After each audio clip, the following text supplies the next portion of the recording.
I have this position that no country has ever developed without export-oriented manufacturing. And it's not good enough just to have export-oriented manufacturing. I must see a dynamism in that economy. I must see all the pieces start to be put into place. When I'm confident about that, I put all my money in the market. I don't care if the market falls randomly for 1 year or 2 years or so on. But most important thing is I have to see this process, because I know that if this happens, I will make a minimum of 300 to 500% over 10 years, an absolute minimum. And if it is done correctly, and I'm lucky enough to get into the right stocks, I will make anywhere between 50 and 75% a year in a 10-year period, especially in the early period.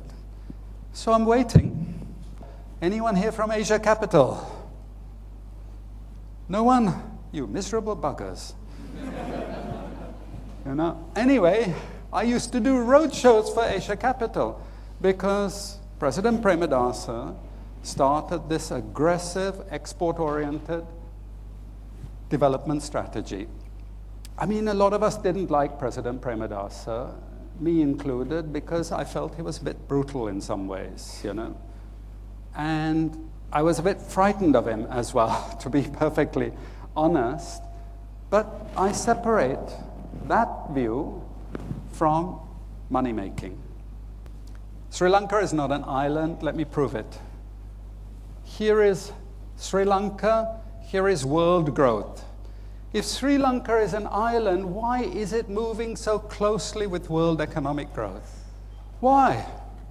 You can see where the world goes. Well, let's put it this way. You have two choices. Where the world goes, Sri Lanka goes, or where Sri Lanka goes, the world goes. Okay, so what's your choice?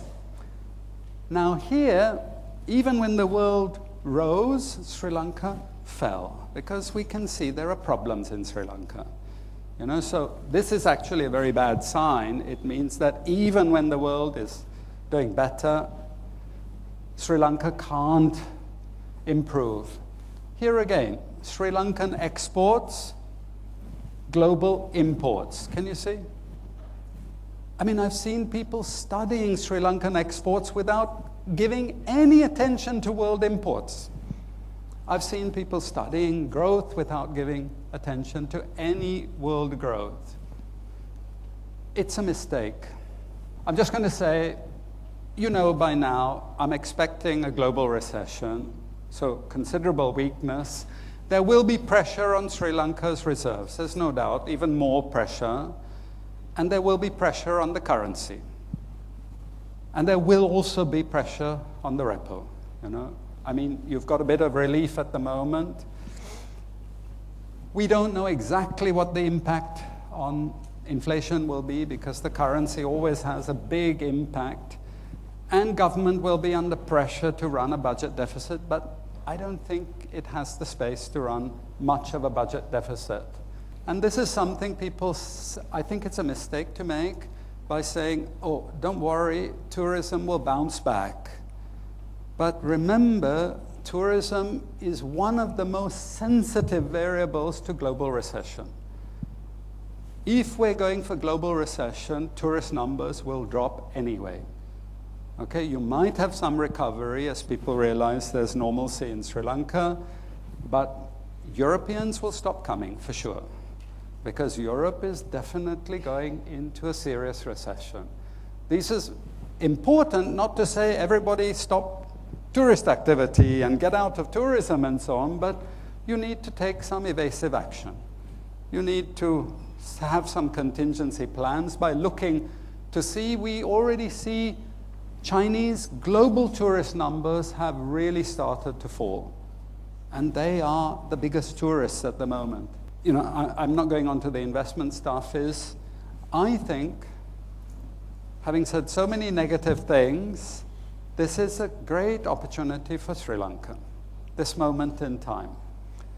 But there has to be some courage in seizing this opportunity, because in major recessions, there is a relocation of companies' production from the advanced countries to the developing countries. And that relocation we can actually see. We're tracking it now. A lot of it is coming to Asia, but not to Sri Lanka.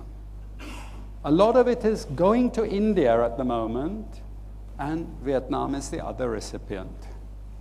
But Sri Lanka is not. However, the potential is there for Sri Lanka, because the other country that is relocating is China.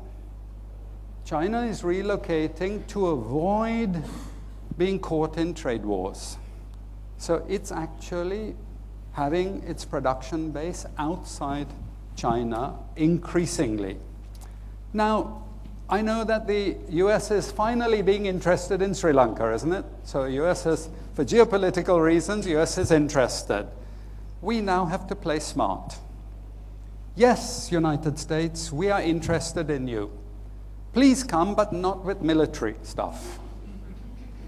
You know, what we need to really ensure our strength and independence is a lot of investment in production.